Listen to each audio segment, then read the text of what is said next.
Here is a two-line introduction about the script you shared. This is the story of Camille, a girl who was told she was a mistake, and how years later, her family needed her the most. A powerful tale of betrayal, boundaries, and silent strength. My sister didn't whisper it. She said it loud enough for the entire table to hear. My parents didn't correct her. "She's right," my mom added, not even looking up from her plate. The room suddenly felt much smaller than it actually was. My fork remained frozen halfway to my mouth. I waited, hoping someone would laugh, would soften the words, would say they were joking. No one did. "Hi everyone, my name is Camille." I had always known, deep down, that I was the afterthought. The unplanned one. The child who learned early not to need too much, not to ask for too much, not to take up too much space. But hearing it said so plainly, like a simple fact everyone had silently agreed upon, did something permanent inside me. I didn't cry. I didn't argue. I finished my glass of water, stood up from the table, and said quietly, "Okay." That confused them far more than tears ever would have. "Don't be dramatic," my father muttered. I simply nodded, grabbed my coat from the hook by the door, and walked out of the house I had been shrinking myself inside for years. I didn't slam the door. I didn't send a single text. I just left. 3 weeks later, they hosted a perfect family reunion. Photos flooded my social media feed. Smiling faces. Matching outfits. A full table, with no empty chair for me. That night, my phone lit up. 17 missed calls. All from my sister. I stared at the screen, watching her name flash over and over again, as if urgency could somehow rewrite history. "Camille, call me. Please answer. It's important." I didn't respond. Instead, I opened social media again. The reunion photos were still pinned to the top of my mother's profile. "Family is everything," she had captioned it.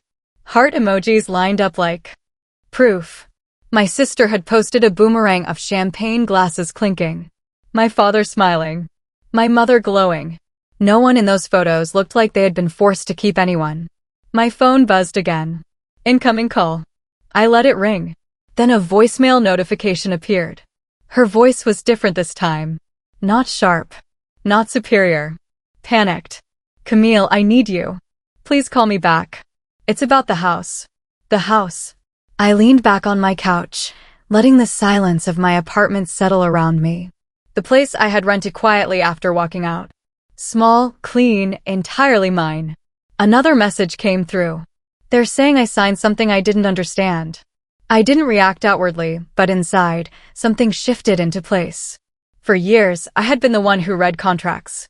The one who asked questions. The one who noticed the fine print. They used to call it paranoia. Now she was calling it help. My phone rang again. This time I answered. Her first words weren't an apology. They were fear. "Camille, they're saying I'm liable." She rushed through the words, barely breathing between them. "There's a lien. They're threatening legal action." I stayed quiet long enough for her panic to fill the space between us. "Slow down," I said evenly. "What did you sign?" "It was just paperwork for the reunion venue. Dad handled most of it. I just signed where he told me to." Of course she did. "And now they're saying the loan was structured under my name. That I'm personally responsible if it defaults."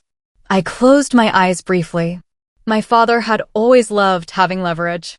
He just had never used it on her before. "Did you read it?" I asked. She hesitated. "No. I thought about that dinner table." The word mistake. The way my parents had nodded along. "They wouldn't do that to me," she added quickly, as if trying to convince herself. "They already did," I replied softly. Silence. Then her voice cracked. "I don't know what to do." I walked to my desk and opened my laptop. "Forward me everything," I said. She exhaled in relief, like I had just thrown her a rope.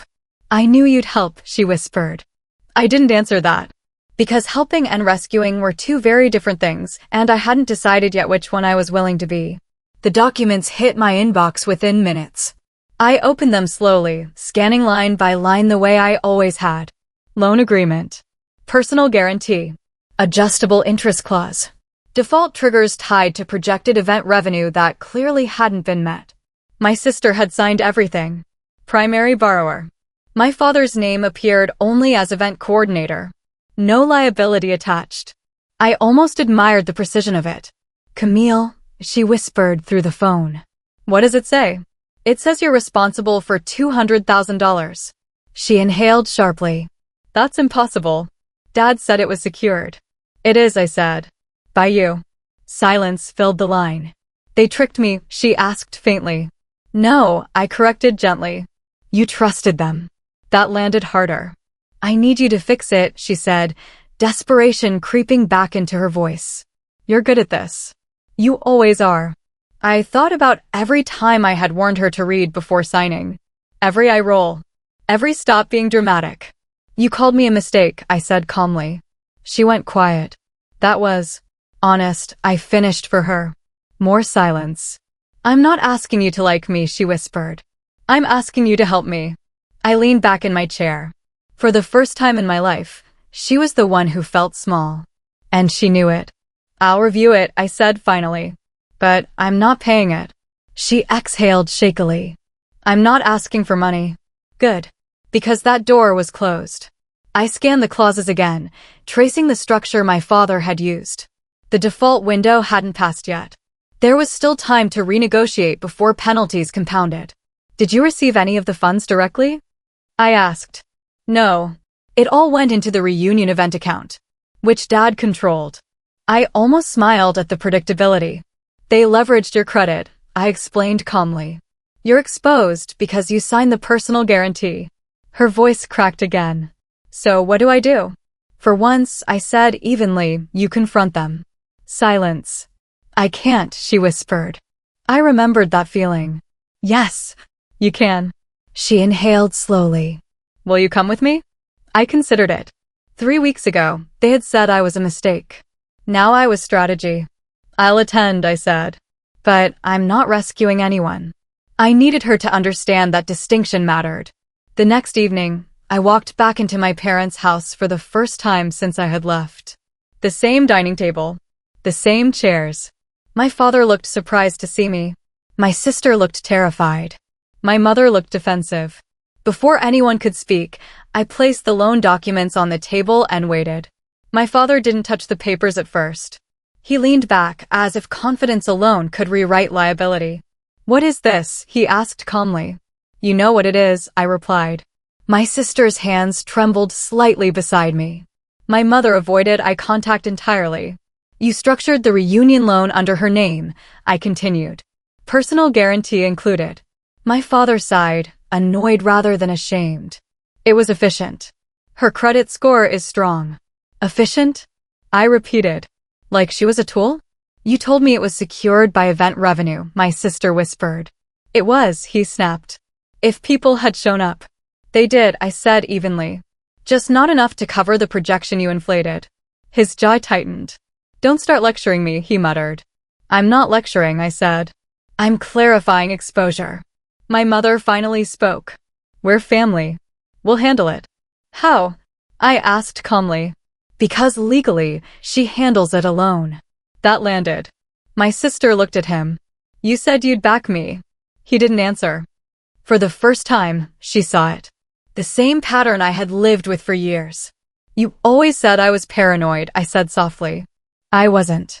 My father's composure cracked slightly. You're making this bigger than it is. No, I replied. You did. Silence filled the room.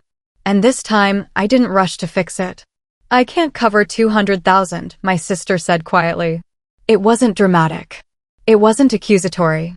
It was simply reality. My father finally reached for the documents, flipping through them like he could find a loophole he hadn't already exploited. You're overreacting, he insisted. We'll refinance. With what? I asked calmly. Your income. He didn't respond. My mother looked between us, searching for the version of me that would smooth this over. She'll help, she said automatically. I met her eyes. No. The word felt steady. Not revenge. Just a boundary. You owe her, my mother pressed. You're her sister. I thought about that dinner table. The word mistake. The agreement that followed. I was your daughter, I said quietly. No one argued that. My sister looked at me, tears finally gathering. I'm sorry, she whispered. It wasn't polished. It wasn't strategic. It was scared. I believed her. But belief didn't mean sacrifice. I'll help you negotiate terms, I said evenly. I'll review the refinancing structure. Relief flooded her face. But I won't carry it. My father looked up sharply. You're really leaving us to deal with this? I held his gaze. I'm letting you. For once, the responsibility stayed exactly where it belonged. The refinancing didn't happen because there was nothing to refinance against. Within a week, the lender called in the default clause. The event account was empty. The projections had been inflated far beyond reason. My father tried to negotiate. The bank didn't care about pride. They cared about signatures. My sister moved into a smaller apartment the following month. She took a second job. She stopped rolling her eyes when people mentioned contracts. I met with her twice, reviewed revised payment schedules, helped her avoid compounding penalties. I never touched my own savings. My father stopped hosting reunions. The perfect family posts disappeared quietly from social media. No apology ever came from my parents. None was expected. One evening, my sister sat across from me at a small coffee shop. Tired, but steadier. I shouldn't have said what I said, she admitted softly. You were honest, I replied.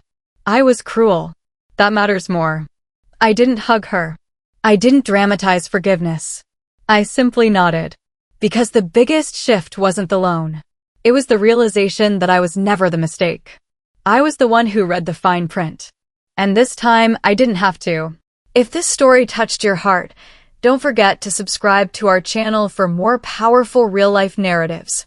Thank you for listening.